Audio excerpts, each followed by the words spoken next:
Welcome to Open Vision Space, where remarkable leaders share what is essential in creating a brighter future. When it comes to driving positive change for both people and planet, there really is no one-size-fits-all approach, especially now that our world, our shared home, is facing collective challenges. I truly believe that by embracing our differences, we can actually accomplish more. The force to be reckoned with here is community. Essentially, I'm speaking of the power of our interconnectedness. And I've known this to be true since an early age, as a person with family in 2 continents with 2 different cultures. I'm so happy to give you an inside look on the power of community and also of being bicultural, as we're sitting down with Kemo Camara, founder of Omek. Enjoy. Thank you for having me. It's an honor. So just to start off, can you explain for those who don't know what Omek is and how it came about? Yes. About a few years ago, I did my Master in Development Economics and International Study. As someone who grew up in the U.S. as a migrant, moving from Guinea to there for my education and work in corporate America, and I made my way up all the way to the leadership and stuff. So I consider myself as a professional diaspora of African descent. Yeah. And so that whole journey going through that is one big genesis of what Omek became. The second genesis was when I moved to Germany about a few years ago after living in the US for a long time. Again, that's what I did, my Master in Development Economics and International Study, and where I focus on understanding the power of the African diaspora. Yeah. Right. And then how can you leverage that power or the capital that they have to become an important part of the socio-economic development of not only the country that they live in, but back home. For me, the twist was before you have a connection with the continent, you also live here, wherever that in the West. And so you're an important part of the fabric of that society.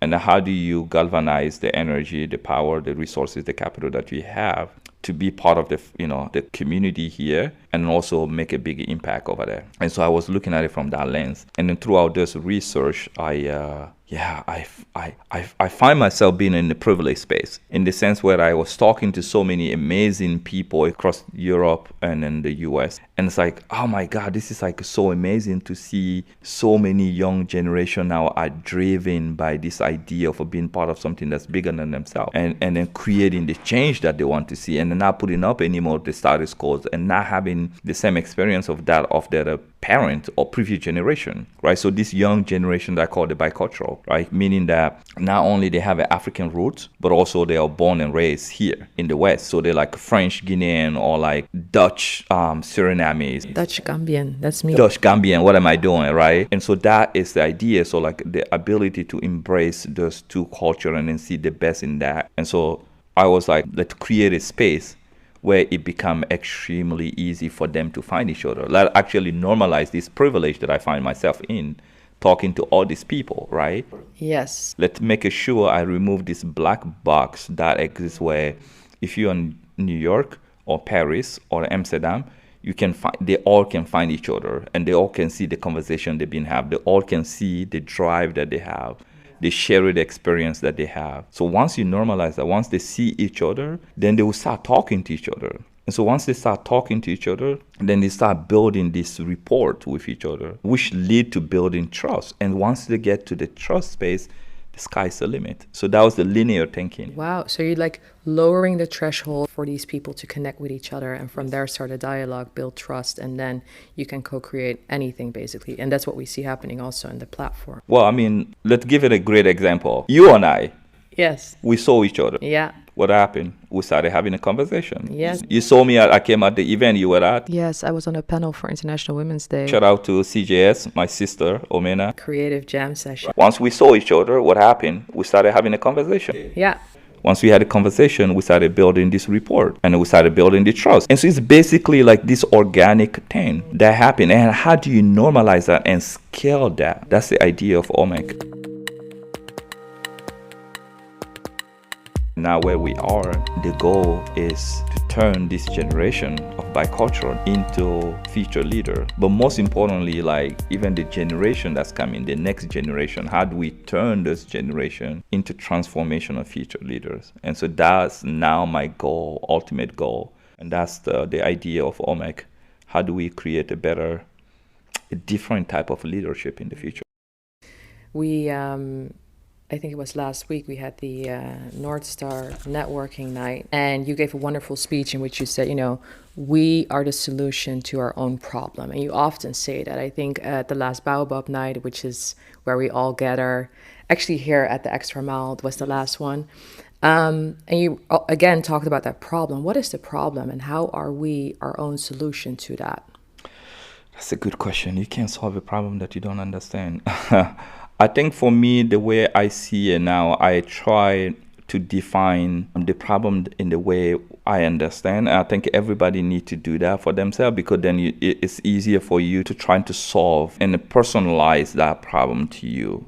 So for me, the problem, the way I define it, there's a multiple. As a people of African descent, right, we know our history. We had a thriving civilization. We contributed to this civilization, the human civilization. And then, unfortunately, the history, slavery happened, the Western society came in and took over, and then we know what happened, and then completely our history was erased. They took over our history and replaced it with whatever they wanted. That led to everything that is happening today. Colonization followed that. That led to everything. There's this extraction of resources and then everything from our continent and its people. And so for me, there's been this power imbalance. Some people want to stay in power, and you have something that they want to take from you, and then they will do anything to take that from you. And so looking at it from that perspective, I know as a human being, like we all created equal, but the opportunity is not equalized for all of us.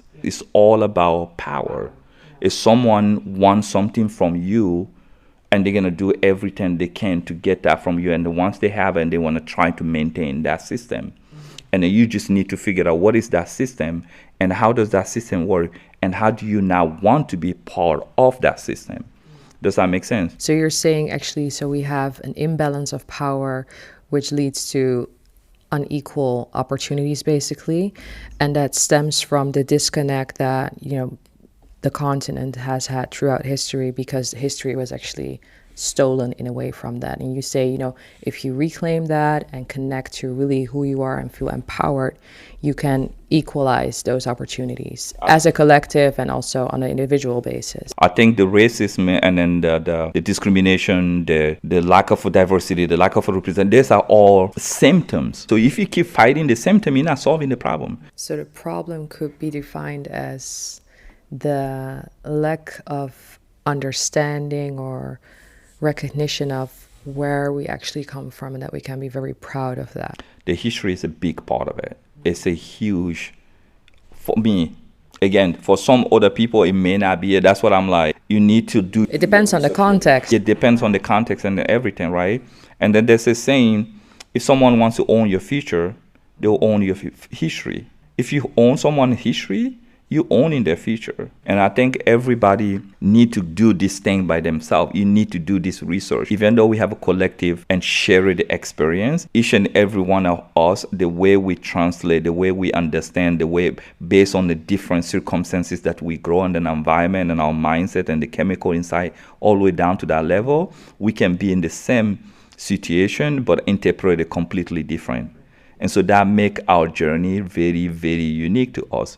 And so based on that, you need to do your own research on that and then be on that journey and understand, like, what is the problem? Not the symptom, what is the problem? And once you really clear on that from your own lens, then you can start figuring out, how am I part of the problem? Because you are. And so once you understand that, then it becomes easier to take a step back and start externalizing it and start thinking about the solution, and then start moving forward. I think that's really good what you're saying. Like, we all have our homework cut out for us. And it starts with that, really doing that research and also recognizing that, yes, I have a part in this, because people are very easy to point fingers. But I always say, when you point, you have 3 other fingers pointing in your own direction, right?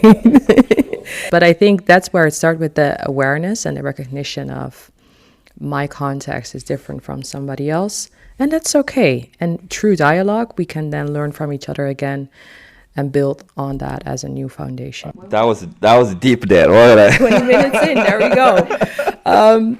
When we talked previously about Omek, and also what you just said right now was like, I really am building something that's here for not the next generation, but actually the generations that are going to follow that generation. And I think you said something like, I'm building Omek with a vision for like 100 years. So even when I'm gone, it's going to still be here.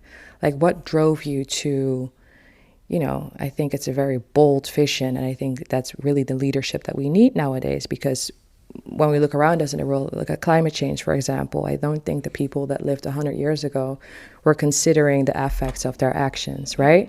So you're doing that, but what drove you to make that bold vision? So thinking about that, then we have to do the work now to make sure they don't live through the same experience that we are living. Actually, it doesn't even go back where their experience is even worse than what we have today. And so like once you start thinking about that, and for me that was like, we need to do that work now. And then once I start thinking that way and I start realizing, our generation today, think about the MLK, the Malcolm X, the Nelson Mandela and the other stuff, all the stuff they went through like 40, 50 years ago and all that. Is it much better than it is today, like with all this movement that's happening?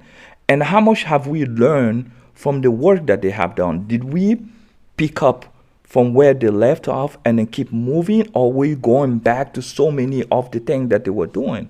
And then so doing all this research, I'm like, I don't think necessarily we did like such an amazing job and like passing the baton from like generation to generation. And so like once you're really conscious of that, it's like, what are we doing now to make sure we plug in the next generation? This is this continuation. Like, how do we learn from the past generation to build and incorporate in the work that we're doing, so we pass in that? So there's this continuation of work. And so for me, it really it started becoming that way. There was not always a system putting together from the previous generation. Now, like, let's learn from what they did and put all these things together. And then again, from the solution perspective, it's much easier to think about 2 years, 3 years, and then like really put your head down and work on that. But it's much effective to think about 50 years. So thinking big is more effective than thinking small. Yes, it usually takes the same energy to do it. But like once you think big, and then like usually people say like if your dream doesn't scare you, then it's not. That's not good enough. Right? Because like usually if you think small and if you think this like a day to day, it's become almost operational.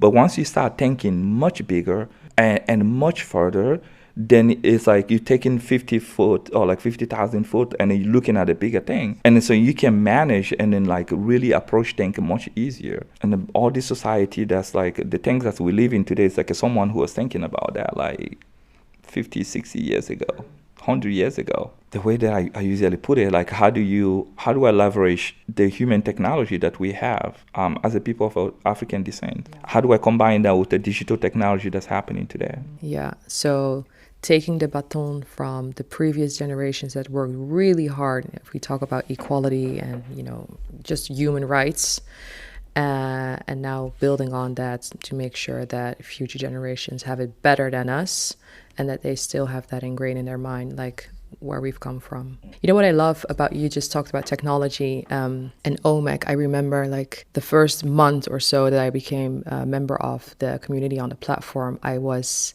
in a group call. We did like a round of introduction, and there were people, there was a guy, he was like, yeah, I'm in Lagos, and there was somebody else, I'm in Cape Town, I'm in Portugal. And I was like, wow, I'm just sitting here in my own living room talking to these people, around the globe. And I think that's so beautiful about the platform, but also the technology that allows us to really connect with these people that are miles away, and still we find commonality, but also inspiration because we're going through different things, or talk about diversity. This platform is very diverse. So in setting that up and using that technology, like what is your current dream or your forecast for the future for Omek?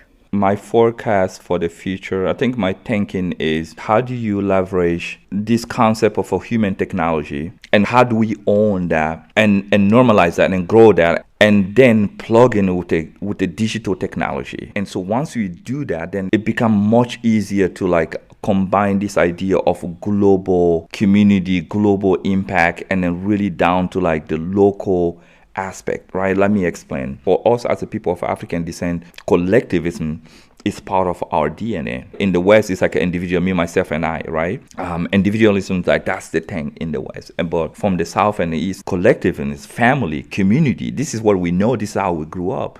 And that human technology comes from there, like the hierarchy, everybody knowing how to respect each other, everybody knowing the role they play in the society, like this concept of Ubuntu. So this is where we come from. For me, what I want to do is instill that into our generation, right? Because in the sense that was a little bit taken away from it, and we didn't appreciate most of these things. And so I want to bring that back, and I want us to celebrate this. And I want to be like, yo, this is part of who we are, and we're gonna lead this movement. So that's the human technology aspect of it. But luckily, there's this huge proliferation of digital technology that's happening, and it's completely leveling the playing field. Beautiful.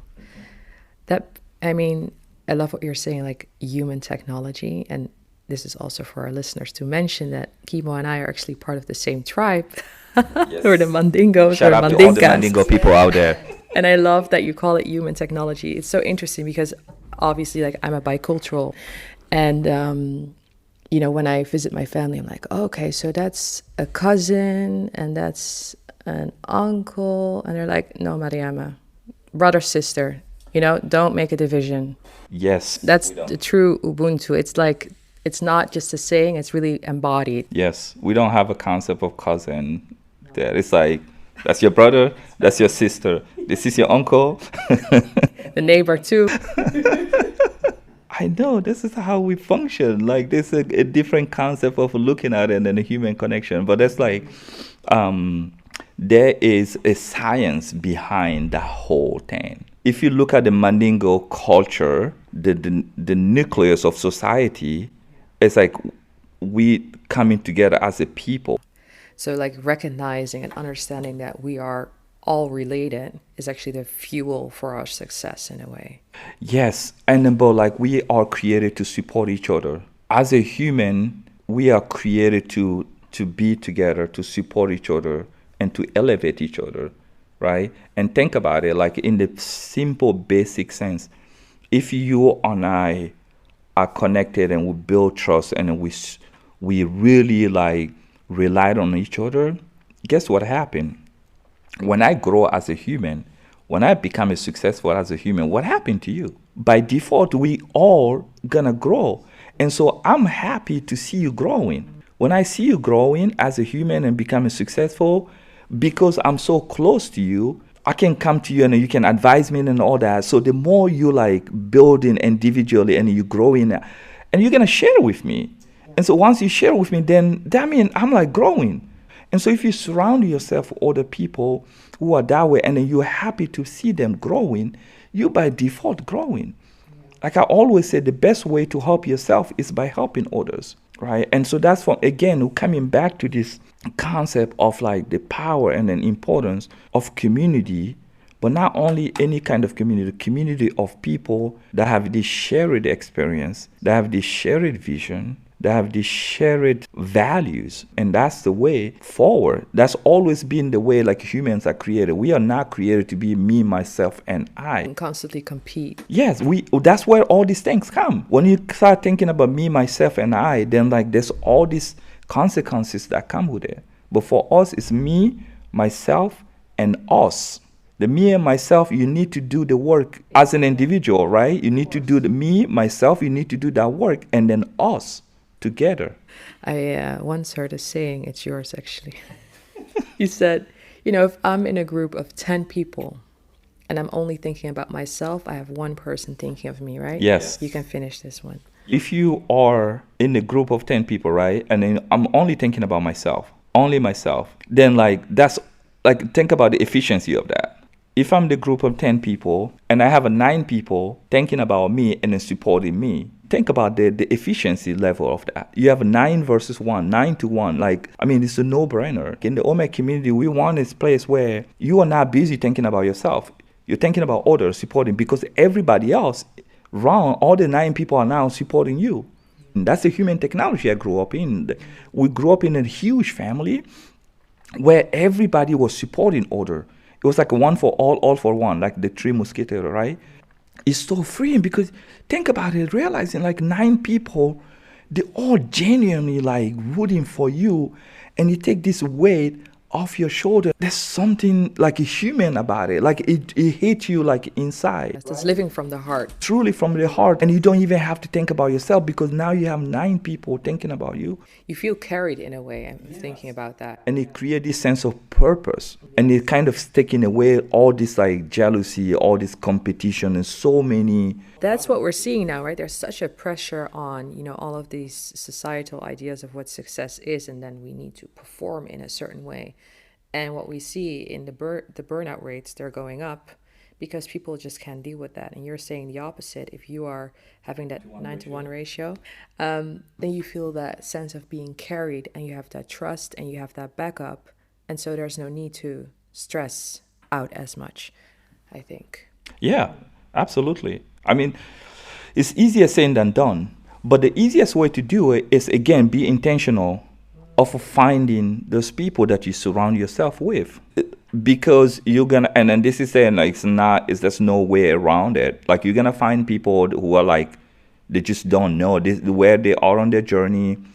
They just want to take advantage of you and then move on. And you're gonna find those people, and it's gonna happen. And you just move on, and then don't transport that experience to the next person.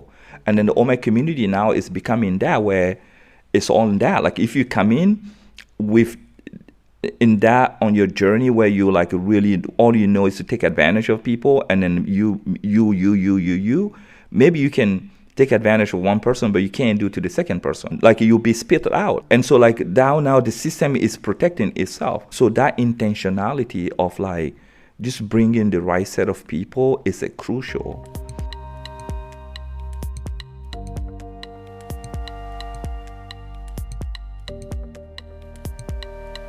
How are you intentional about it? Because I think the platform now, how many members do we have? We have about 2,000 members. Yeah, that's a lot, and it's growing still. So how can you be intentional on that scale? Or as you say, the group itself does it. How does that work? Think about the Mandingo, the way they approach society from the nucleus aspect of the family. And so when I first started Omek, it was the same principle.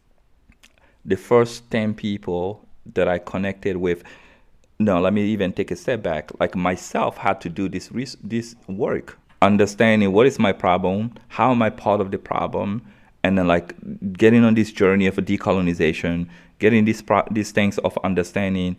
Here is it's all about this power structure, and then I don't want to be part of that. And then I'm gonna create something that's not even fighting this. I'm gonna put all my energy on my people, and then bring in the community, and then like moving from that perspective. And the second, I started now attracting the people that have that same vibration. And now I went from Kemo to like 5 people to 10 people, and it started like again the same energy, and it started doing the couple of events that way, and then those people start attracting other people that way, and then but you stay core. So the DNA is very strong in that sense, right? And that's because of your consciousness and the intentionality that you have. And then values, understanding your values, and then understanding your worth. Like Mariam, that's so important. Because again, we work into this system. I work with like so many big companies. I work with so many big brands, very powerful companies and very powerful organization.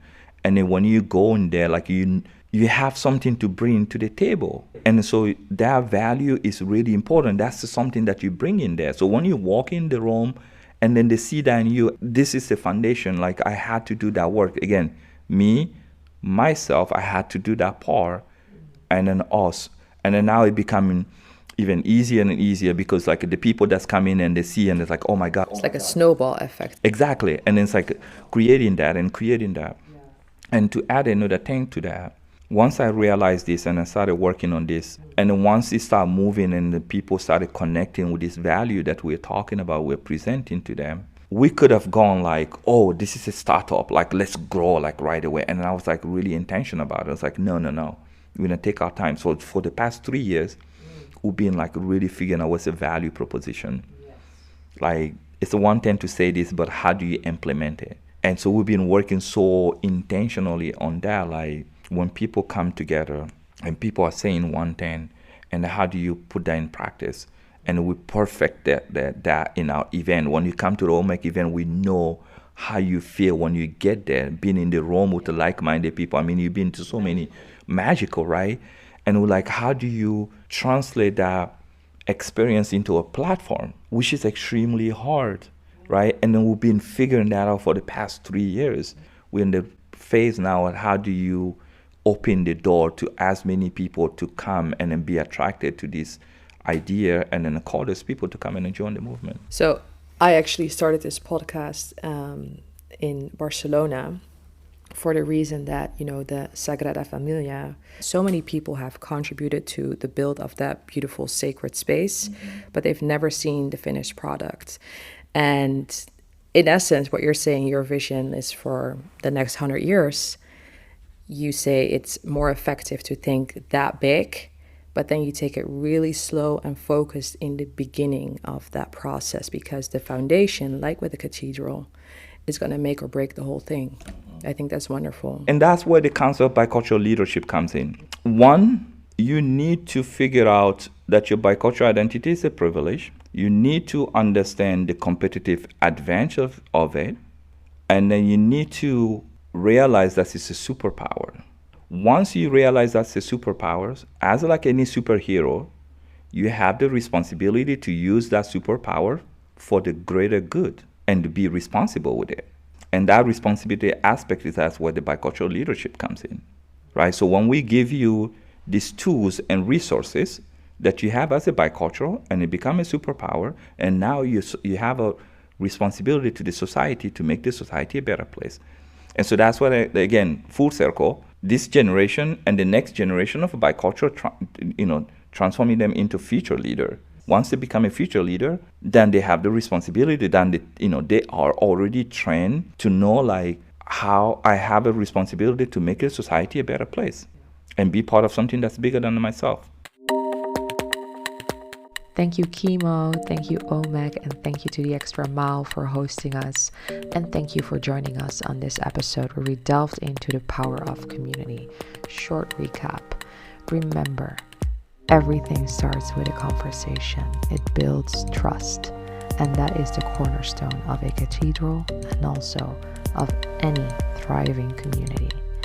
It is crucial that we think big while starting small, remembering that our efforts today set the foundation for future generations.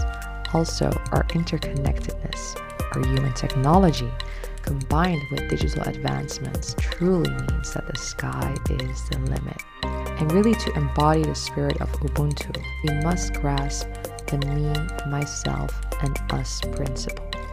Recognize your worth, act with intention, and understand that as future leaders, we are supported while carrying the responsibility to support others. 9-to-1 ratio.